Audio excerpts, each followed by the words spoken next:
Hey everybody, welcome to the Ronline Report. Today's guest, you know her so well. She is the most popular women's physique pro in the world.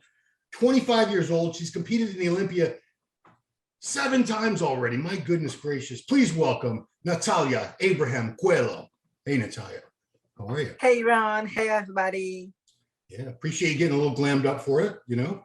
You look like you're ready for a night on the town or something. Good for you.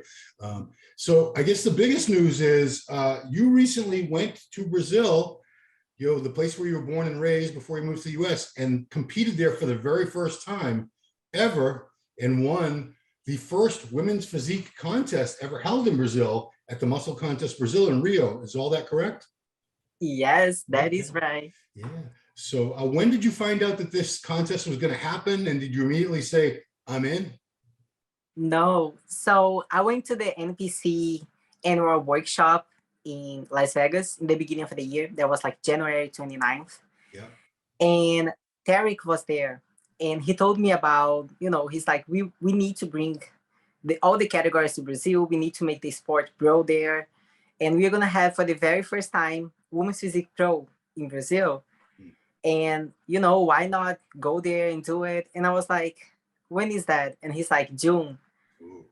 And I was kind of like, oh, that's too close. Like I don't want to be prepping all year round because I was getting ready for the New York Pro. And then I would have to do like another month of prep. And I'm like, my main focus is the Olympia. Yeah. So I kept thinking about it, but I was not really going to do the show. And I told him, I'm like, I would love to represent, but I need to, focus on some other goals at the moment. However, time went by. I did the Pittsburgh Pro, I did the New York Pro, and I'm like, you know what? It's only 3 weeks out, and it's going to be so special. My family never saw me compete. Wow. It's going to be the very first time like that we have this category in Brazil. And that's my opportunity, to represent the category, to engage with the fans, to, show them what women's physique is about. And I'm like, life is too short. I am healthy. I'm feeling good. I'm young. Let's go. Let's represent the category and just make this sport grow. So that's what I did, like my family, my grandparents, my father, my brother. Wow. Everybody was there. So it was the most special show of my life. Wow. Because, that it was in Rio, correct? Yes, that's where I'm from. Oh, you're from Rio. I was going to say, how far away did all these people have to come? Because Brazil is a pretty big country. Yes, and it's like 20 minutes from where I used to live. Yeah. So all my childhood friends were there. Like a lot of people who do not understand anything about the sports, they came over just to support me. Yeah. And that was my goal, because if I can bring these people in and show them what the sport's about, maybe they're going to become fans. Some of them can, inspire to, I don't know, work out, train, maybe compete.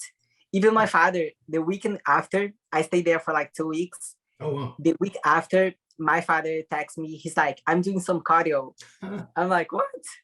Wow. And I went to the gym with him. We train legs. And now he's going to the gym 3 times a week. He's, wow. And he never went before. So crazy, man. Because I'm curious, I see with your mom all the time at the show. She's at every show. But I'm curious where the genetics came from. Is it mom, dad, or a mix of both? Because you're obviously a genetic freak. You work very, very hard, but the genetics were there to start with. So mom, dad, or both? So my mom's family, everybody's overweight or, they're not really fit. Yeah. And my father's side, they are like more to the skinny side, like my grandmother, my aunt, my cousin. So I don't know where it came from, maybe a mixture of both. Okay, yeah. But yeah. Yeah, because you stay lean. That's another thing I want to ask you is, you post pictures all the time and they're not throwbacks. A lot of them are very current in the condition that you keep. So like, what's your stage weight? I'm just curious. So this year, my stage weight was between 132 and 134. Okay. So what's your off-season weight? About 10 to 15 pounds extra. Okay. So I go up to 150. Yeah. Every time I've ever seen you, you look like you could be on stage in 4 or 5 weeks. So you don't get fat by any means. Yeah, because like to me, like off season is not really an excuse to just eat junk food. Especially when you have a big goal like I do. And every day I wake up and I'm thinking about the Olympia. I'm thinking about what am I, like where do I wanna go? And everything that I eat is gonna either help me or kind of put me behind. Yeah. So I just do like my off season. It's pretty much the same thing as my prep. I just eat more, but Okay. same food sources, and I try to stay lean because I want to, make real gains, not just increase the body fats and then I start prepping and I lose the body fats and I back to the same. Yeah. So do you eat clean like all the time? Do you allow yourself cheat meals in the off season? To be honest, I don't really care about what I'm eating, like cheat meals and junk or whatever I'm craving. Hmm. So I just, if my coach tells me, okay, we need to have a cheat meal, we need to eat that, I will eat. If he doesn't tell me, I don't care. I've been like, when I was working with Matt Potter for 2 years and a half, I never ate anything out of my plan. He never told me you need a cheat meal, and I never asked because if he didn't tell me, why am I gonna ask? So I'm just follow the plan. Do you think people really need all these cheat meals, or is it just psychological to give them a mental break? Honestly, I think most people just need this mental break because they don't really need it. I see these people that are not even in shape and they're like, oh, it's because I'm eating too clean. And I'm like, no, you're fat, like I don't get it. Yeah. But yeah, I think it's more like a mental thing that to help them to stay on track. Because I know, very well how hard it is to prep for a long time. Yeah. And sometimes these little breaks keep them going, give them a little mental break. So yeah, it's interesting here. I looking at you, I bet Natalia doesn't eat junk like very, very rarely, and you just confirmed it. It's true. You eat clean because you're like you're a human being. You're not a machine. I don't want to call you a machine, but boy, you are so driven, so focused. I mean, it comes through in every post you make. You write these little like inspirational, I won't call them novels, but you take your time and you really get into it. Where some people just post a picture and say, happy hump day or whatever, happy flex Friday. But, you take the time, how important is that? Because, like I said, you have 355,000 followers on Instagram. And I can imagine most of them are just really looking for motivation from you all the time because people look up to you. So do you sit there every day and write these things out, or do you copy and paste them? Because some of them look like very elaborate little paragraphs. No, I mean, I think it's super important, to share a little bit of my mindsets because it's not just about the body, So I try to show people who I am inside out. In the pictures, you see how I look. Okay, good. But what's inside my heart, I try to put it that, and inspire some people and show them that, like if I can change one person's life, it's enough. I just want to be able to share my positive thoughts and how I deal with my personal problems. And, I think people can just benefit from that. Sometimes I get these messages from people like, oh my gosh, I needed that today. And that makes me so happy because that's the goal. That's why I take the time to sit down and just put my emotions, my feelings and things there that can help them. And sometimes just one words can change somebody's life, somebody's day at least. So I'm curious, you are so mentally strong. Do you ever have those days where you say, I don't want to eat all this food today. I don't want to go to the gym today. Or are you just always driven and motivated? So here's the thing. When I was going to school, I took some sports psychology classes. Yeah. And this taught me so much about the power that we have over our mindset and over our thoughts and all that stuff, that I started to implement everything that I was learning to myself. And I saw that, okay, so if I can control my mind, I can control literally everything that is happening in my life. At least whatever is under my control, I want to make sure that I'm controlling and that I'm in control. Yeah. So everybody has like bad days or negative days or whatever it is. Yeah. But I just don't care, I keep going because I know that everything is temporary, the good and the bad, So if I have a bad day, I know that tomorrow is going to be a new day. And I just know that, that's not going to last forever. Whatever I'm feeling right now is going to go away. Mm-hmm. Plus, your feelings are something that you can control. You can change the way you're thinking, you're feeling, just by stimulating positive thoughts and focusing on the, something good.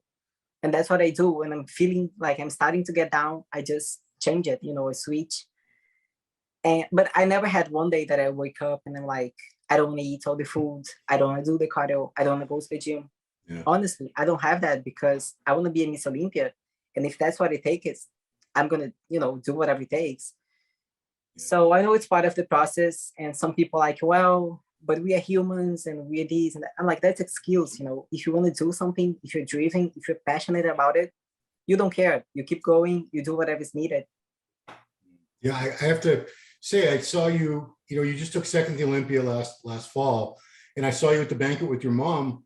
And, some people would be like either angry or really looking sad. You still had a smile on your face. You held your head high. You always hold yourself like a champion, whether you win the show or you take second. Most of the time you do win, obviously. You win most of the time you get on stage, but even in defeat, you still had that attitude. And I could tell you were already thinking about next year's Olympia, which was at that point, geez, that was October. So still 15 months away at that point. I wanted to ask you about on your Instagram profile. I know you have a degree in exercise science, but you also said it says gut spurt. So you're an expert in the gut, correct? Because that's like a hot topic now, gut health. I never even heard that phrase until a few years ago. So how did you become an expert in gut health? And, what are some of the things that you help people with? Yes. So I went to school. I got my nutrition degree. I got my kinesiology and sports and exercise degree. But at the same time, we have like electives in school at the university that most people just take like kind of random classes. But I took these classes to take pre-med. So I was actually giving myself more work, like actual studying, but it was totally worth because I learned so much. So I was taking a lot of anatomy, physiology, or internal medicine stuff, like a lot of things about as if I was going to med school. Yeah. And then after I graduated, I specialized in gut health. So I started studying everything from your intestines to everything that is happening inside your body and how it impacts your health from the inside out, as I said. So like your organs and everything, your microbiome, the good and the bad bacteria, and like it's so incredible. But anyway, so I started a course and then I became certified. And I'm like, you know what? This is super interesting. So I kept going, kept studying and taking classes and doing a lot of stuff. And then I got a diploma. After 2 years of studying, deep about the gut, I got a diploma in this area. And I have helped a lot of people with IBS, IBD, leaky gut, problems with like bloating, constipation, and acid reflux, all these things, that everything starts in the gut, literally. Yeah. So I was able to help a lot of people. And this is like the best feeling ever because I know how it is when you are just like eating food and you're not absorbing the food, you're not assimilating the food. It's just like, it's pointless. We're just going to feel worse and worse. And even like bodybuilders, we eat a lot, especially protein, carbs, fat. So it's like we're constantly eating. And you need to make sure that your digestive tract and your intestines and everything inside you, all your enzymes, your acid, like HCl, everything is working properly. Otherwise, you're just going to build everything up and you're going to start getting all these issues that we see nowadays. So I'm actually happy to see the athletes starting to realize that gut health is important. Yeah, it's funny because I just did I interviewed Flex Lewis a few days ago. The interview was up this morning. We're recording this on a Monday. That's the main reason why he had to retire. He could not pursue open Mr. Olympia was because he could not handle the food. He was getting nauseated and he just couldn't keep up the extra calories and the frequency of the meals.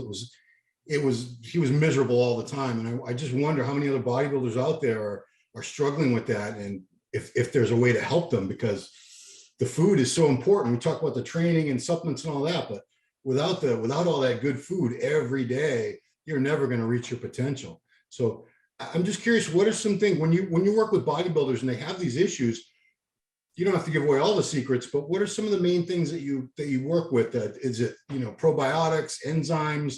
Are there supplements they take or certain foods you have them start eating or stop eating? Yes. So I am very big in the natural part of medicine. So it's like more a holistic approach. I hate that if you go to the doctors, they're gonna tell you, "Oh, take antibiotics," or "Oh, take this medicine, take that." Because honestly, you're not really treating the problem. You're not going to the root of the problem, and that's the main thing. Like that's why I love the integrative medicine, the holistic, the Chinese medicine. That's where I pretty much like all my books here that I'm always reading about. It's like Chinese medicine because they have a herb for everything. Everything that you feel, from like migraines to whatever intestine issue you're having, whatever gut issue you're having, they have a herb. They have seeds. They have like concoctions that you can make and you feel better. So for example, I think like probiotics and prebiotics are super important to keep your microbiome in check. Yeah. However, a lot of people don't understand the difference between probiotics and prebiotics. So I let's say, I have no idea. so let me tell you, in your gut, you have both bad and good bacteria. You need to have a balance of them. However, your good bacteria dies super quick. So let's say like every 5 minutes, they are dying. You have to replace them. How do you replace them? With probiotics. Probiotics are the live bacteria, the good bacteria that you put in your gut. But you have to remember, you cannot be eating every 5 minutes to give your body good bacteria. So what do? You got to keep them alive. And that's what the prebiotics are. The prebiotics are the food that keep the good bacteria alive. So you have good bacteria, you're giving them food so they don't die. So the prebiotics are the food, the probiotics are the good bacteria. So it doesn't matter. Like I see a lot of people taking a lot of probiotics. Oh, I have gas buildups, or I have whatever issue they have, and they keep on having a lot of probiotics. But are you actually keeping these bacteria alive, the cultures of the bacteria, the strains alive, or you're just putting them in, they die off, they get in your stool, come off of your body, and that's it? No, you got to keep them alive. You got to create a culture. You got to like balance your microbiome. So the prebiotics are super important. You can get them either supplements or foods. Asparagus are one of the best, foods that you can have. And I implement a lot of antioxidants, polyphenols, a lot of things that are going to help you to lower the inflammation in your body, to absorb the nutrients better. But if I would say like, okay, one thing for all the bodybuilders that they can benefit from is herbs. You can do teas, you can just take them in capsules, you can do like a concoction, you can even do like essential oils, rub them in your belly, in your stomach area, and that's going to help you. They are like fennel, ginger is really good with peppermint. If you have nausea like Flex Lewis had, I watched the interview. So that's right. You were a moderator on it. Hey, you were there. I've never you were in the chat. Yeah. Right. Hey. Yeah, because I'm curious here. What do you have all these degrees? You're so well educated. You obviously have to spend a certain amount of time every day training and eating. But what do you do for a day job? Do you train people? Do you do online coaching? I really don't know what you do aside from this stuff. What do you do? Yes, I do online coaching, and I used to be like an in-person trainer, but I stopped that like 3 years ago because I didn't have time to train people in person. It's just super hard. But I used to work at a gym. I would open the gym every day. I would work there with clients and training people. But after that, I started my online training and coaching. Yeah. And I also do like for the athletes, me and Furlan Bailey. I think you know Furlan. Yeah, Furlan. Mm-hmm. So we are business partners. We coach. We have Team Pros at Work, which is our coaching team. Yeah. And for example, tomorrow he's going to Masters Nationals. We have a few athletes there. This past weekend, we have some people at the Atlanta Pro and at the Type Hope show. So that keeps me very busy with the emails and all that stuff. Yeah. But I'm also trying to work on some very exciting things that I'm going to be sharing with you very soon. So that keeps me super busy, and I'm always studying, always like reading and watching podcasts and watching you guys, the news. Like I really love to be involved with the industry and learning more and more. But yeah, like my days. Okay, so let's say like this weekend, for example, I went to the NPC Type Hope show. Yep. And I gave the overall trophy. I had an appearance there. The next day we had the breakfast with the pros, which was an amazing event that I was the guest speaker.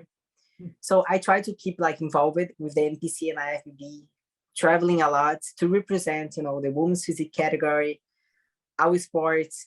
I've been doing a lot of seminars, workshops, and things like that. So to me, like this is not only something that I love, that I'm passionate about, like competing, but also being an ambassador of the sport and showing the people what the sport's about, trying to, you know, just bring more people to the industry. And I just love it when I see like these people who never competed before, who never went to a show before, and I talk about it and I bring them over and they're like, oh my gosh, thank you so much.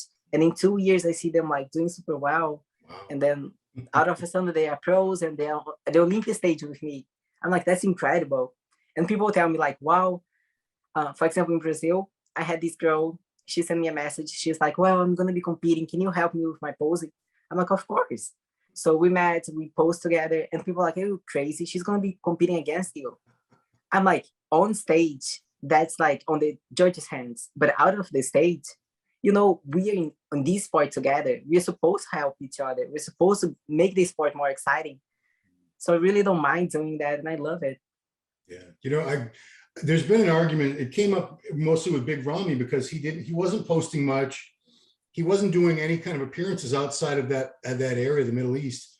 And a lot of people, I was one of the people who said, you know, if you're the Olympia champion, it's part of your job to be an ambassador, to promote the sport, to try to get more people involved in it, to just be a great role model ambassador. And, you know, I see you doing that. I see you doing the business of bodybuilding every day, or women's physique, whatever you want to say, with the posting, with all these appearances. You're everywhere and your presence is everywhere. And I think your popularity, that's why, because you make yourself available and you give the fans access to so many different things, so many chances to interact with you, to share your mindset, things like that. And, you know, it's no knock on these champions. Some people will argue with me and say, no, that's not the champion's job. Their job is just to show up one day a year and win, and that's it. And that's their job. But I personally think there should be more to it. If at the Olympia level, we're talking about, because that's our Super Bowl. That's our big showcase to the world. This is our sport. These are our great champions. So I think it's like, even if it was not our job, if you love doing this and you want to do it, you know, it's not even like, oh, I have to do it because I'm the champ or because I won the Olympia, whatever it is. I think it would be good if you do it, but you should be like hungry to do it. You know, you should be wanting to travel all over and, you know, represent what you stand for.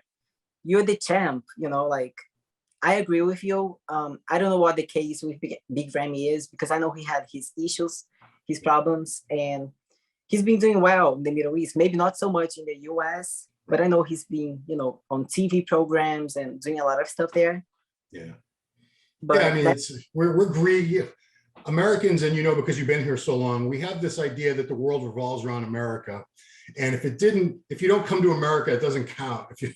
So I understand that that's kind of a bad thing too, that we look at the USA as a center of the universe. And if you're not doing promotional work here, it doesn't count. So I apologize to any Ramy fans I may have offended in the past with that sort of attitude. I want to get into your career here, because wow, 25 years old and you've done so much already. You competed in your first Olympia in 2016 in figure. How old are you, 18 or 19? I had just turned 19. I was 19. I'm 26. I just turned 26 now. Oh boy, happy birthday. So wow. Thank you. So you were a teenager on the Olympia stage. I was a teenager. When did you turn? You were only like 17 when you turned pro, am I right? 18?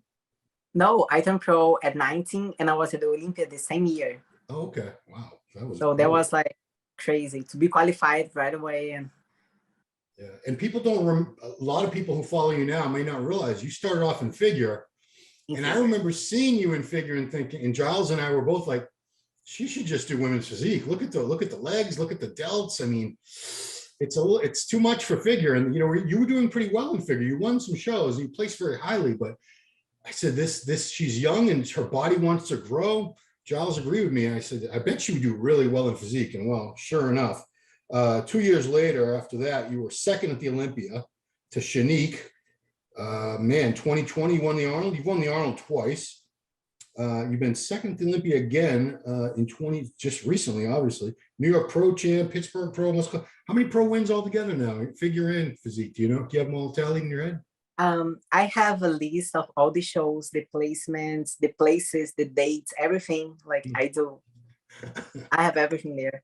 But since last year, the Olympia, I did 5 shows, pro shows, and I won 5 pro shows. Wow. So this my goal, I'm gonna be the Dexter Jackson female version, hopefully. Is you'd have another So- 20, geez, how many more years would it take to do that? Because he retired at 51. 51. 26 minus 50, it's a lot more years. I think 25 more years. Yeah. Yeah. I mean, God willing. But I'm just curious, do you the rivalry you and Sarah Villegas have now, you're the 2 best physique competitors on the planet. And I wonder, do you guys talk to each other? Are you friendly, or do you just kind of do your own thing? We kind of do our own thing, like we don't really talk. We're not like friends or not friends. We just do our thing and we see each other on stage, and that's it. Yeah, because I mean, obviously you're very close to being the Olympia champion. When you look at, when you and your coach, everyone, when you analyze the pictures and videos, what do you think you still need to do to get ahead of her? How can you make this happen? I think I've been doing that already, because since the Olympia last year, the feedback that I got, it has been fixed.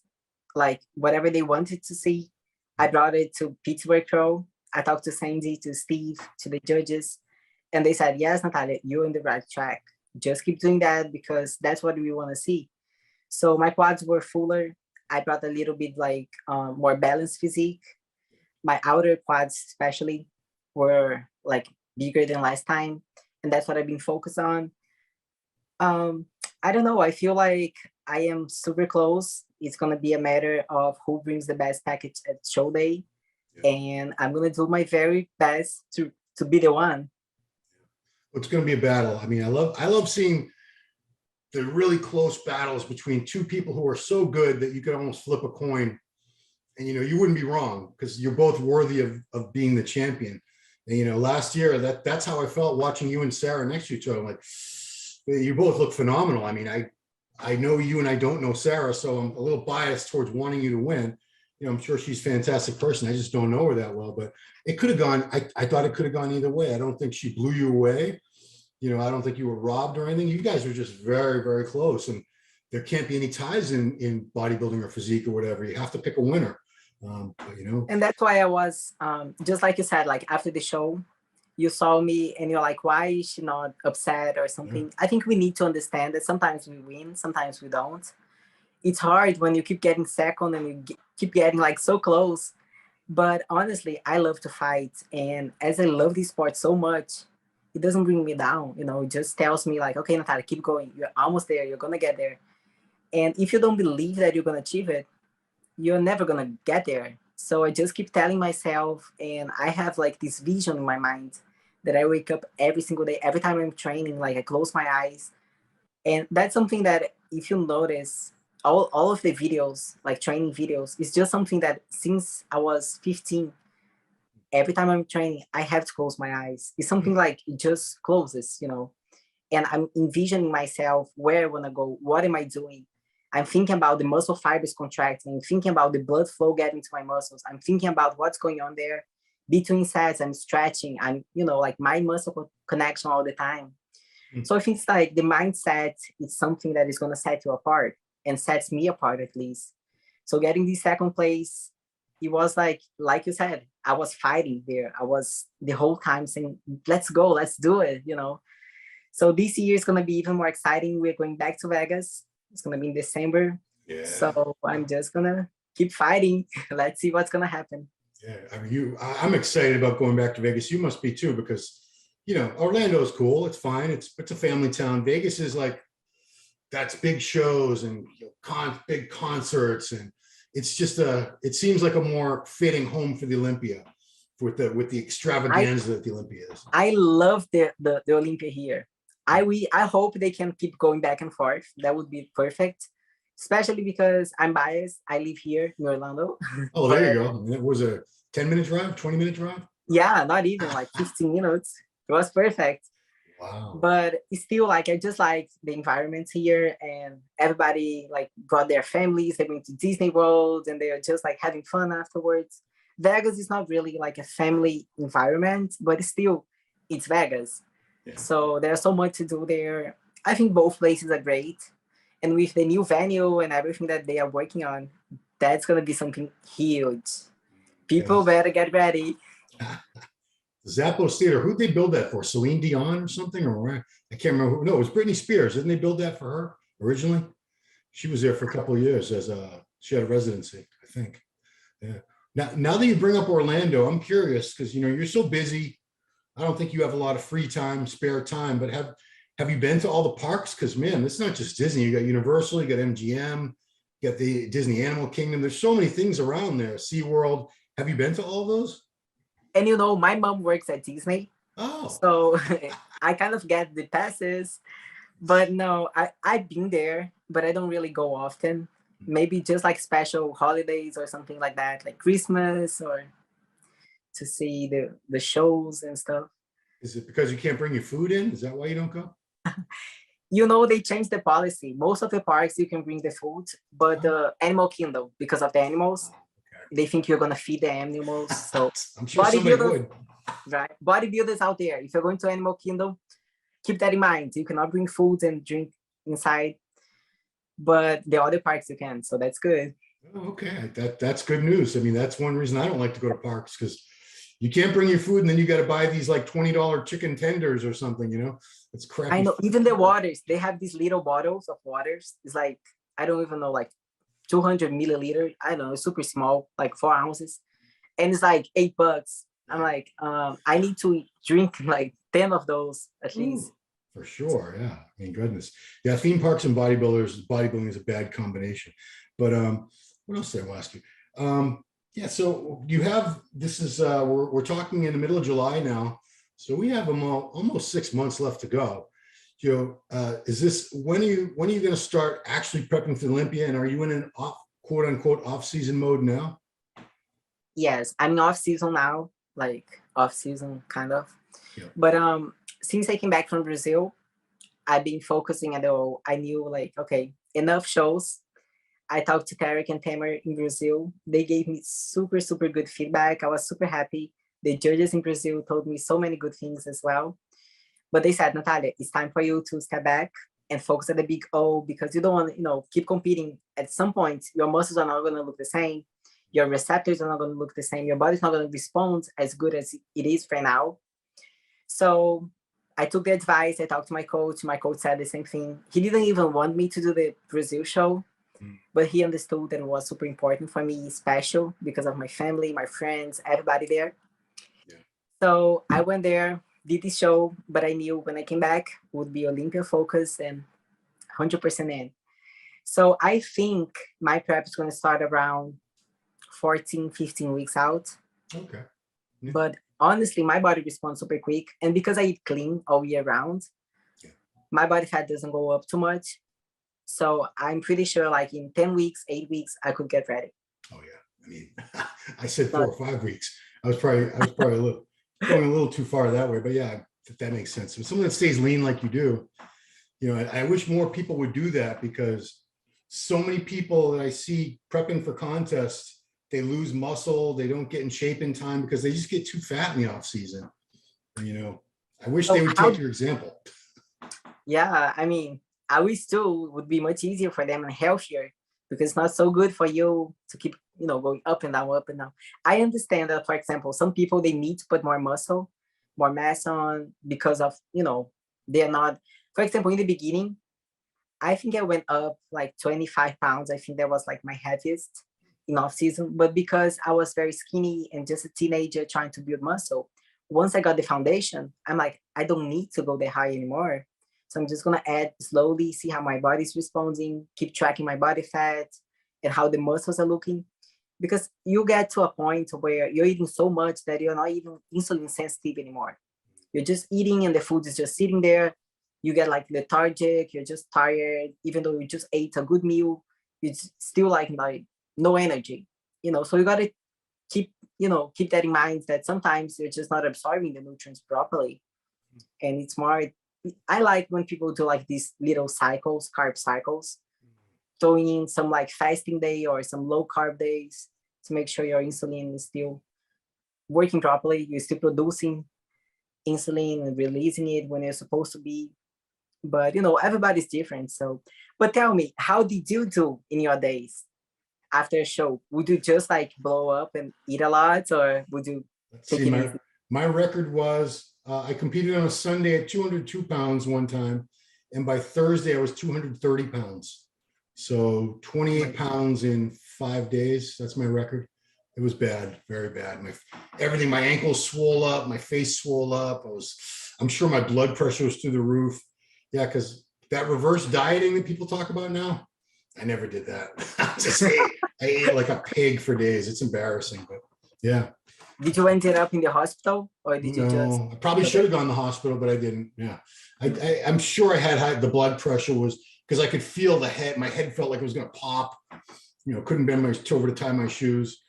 It's tough to. I think dieting is tough, but then having the discipline to not go crazy after a show, that's even tougher because you feel like you deserve it and you've been craving all these foods. Like, I know you don't crave these things, but when the show's over, do you have things at home that you've been keeping for when you can eat them, or certain restaurant you want to go to? Is there anything that you do once the show is over that you've been looking forward to eating? All I do after the show, I've been doing this since I was 17.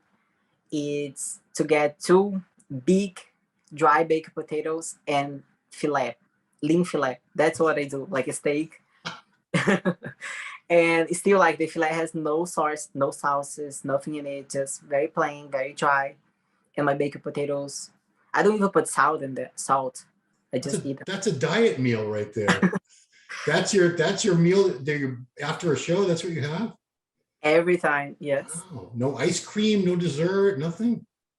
Cheesecake, no. Wow. Yeah, just give me some steak and potatoes and I'm good. Wow, that is just the discipline is just it's almost inhuman, but that is a level of dedication, discipline that most people could never comprehend. I mean, I'm flabbergasted to hear that that's all you eat after a show. Wow.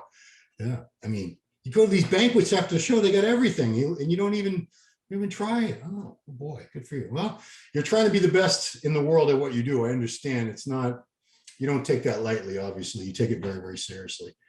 If you talk to Jay Cutler, to Dorian Yates, and to any of these like big champs from back then, yeah, they would never. I mean, of course, after competing, like after they're done or whatever, they allow themselves to do it. But they were so driven, so focused on what they wanted. So they didn't even think about it, So I try to emulate and to see and to follow what I admire and respect so much, just like they did back then.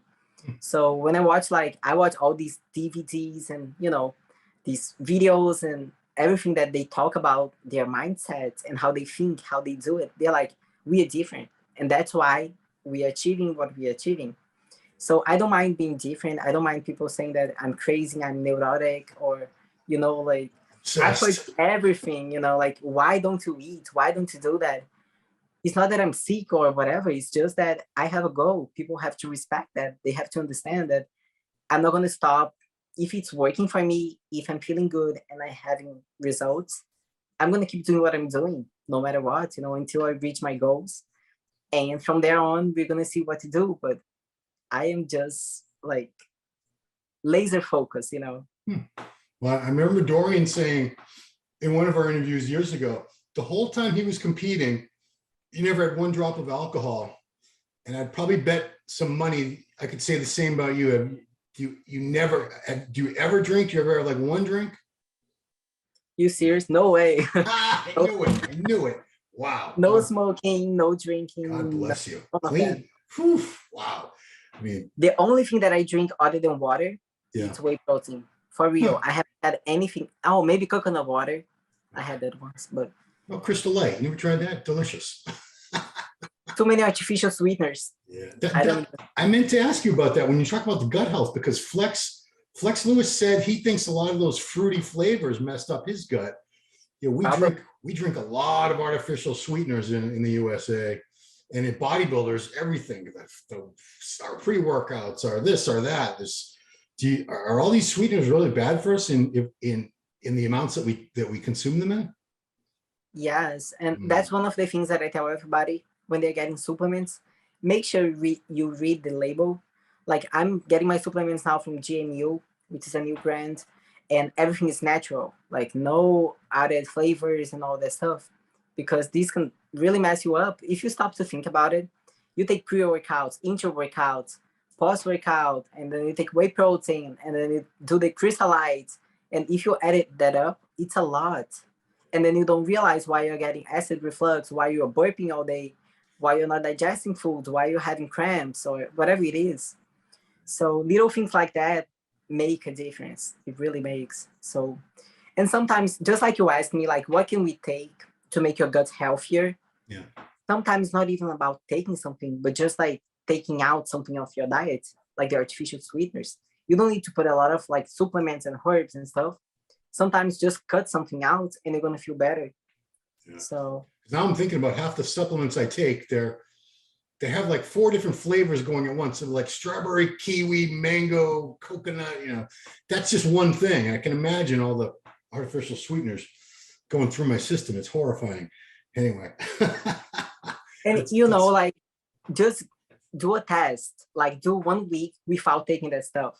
You're going to see your body change so much and you're going to feel so much better that you're going to tell yourself, I don't even want to go back to that. And if you do, maybe, like control a little bit, take a little less than what you're taking before. Yeah. Because it really makes a difference from the way you feel. It's not just like outside. I believe your skin gets a little thinner and, you can tell some difference like by looking at the person, but mainly it's inside your gut and how you feel, throughout the day. Interesting. Well, Natalia, thank you so much for taking the time. Congratulations. You have 3 wins this year so far, right? Yes. Pittsburgh, New York, and Brazil. So we just need 1 more win in December in Las Vegas to make the year complete. And man, I think you have a great chance. Obviously, you're so close, so close. You've been working so hard for so long, and it's rare to see because I have kids older than you, and the work ethic in that generation is just in this country. I don't know about other countries, but so lazy some of these kids. You know what I call them? What? I call this new generation fast food.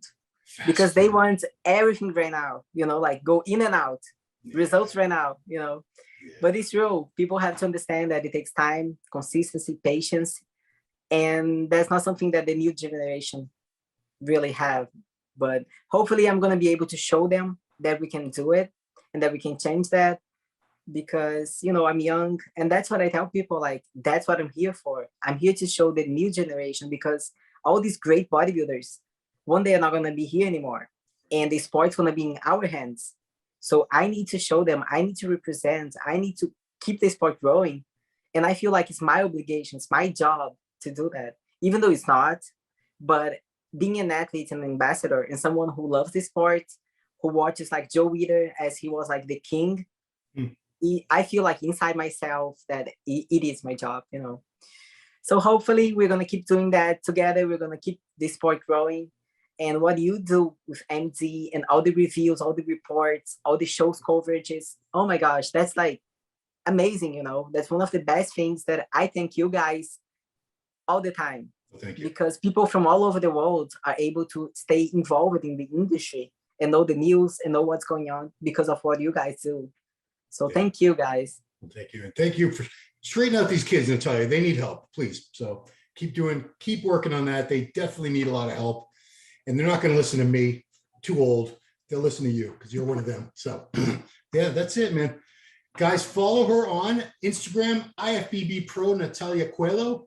I think it's the same thing on Facebook, IFBB Pro Natalia Coelho. Yeah, yes. You can find it. And do you have a YouTube channel too? Yes, I just started posting some new stuff on the new YouTube channel that I created. And it's the same thing, IFBB Pro Natalia Coelho. I'm going to check that out. Everybody check her out. I'm the same because you're watching this on YouTube, I assume. Go to her channel, IFBB Pro Natalia Coelho. And that's it. Thank you so much, Natalia. Always a pleasure. Hope to see you soon. Are you going to Tampa? Yes, I will be there for sure. I think it's Florida. You should be at that one, right? So I'll see you soon. I'll see you in a couple of weeks. So I will see you there. go. Thanks. And everybody, thanks for watching. Please subscribe to the channel, hit the notification bell and all that good stuff. This has been the Ronline Report with Natalia Abraham Coelho. Thanks for watching.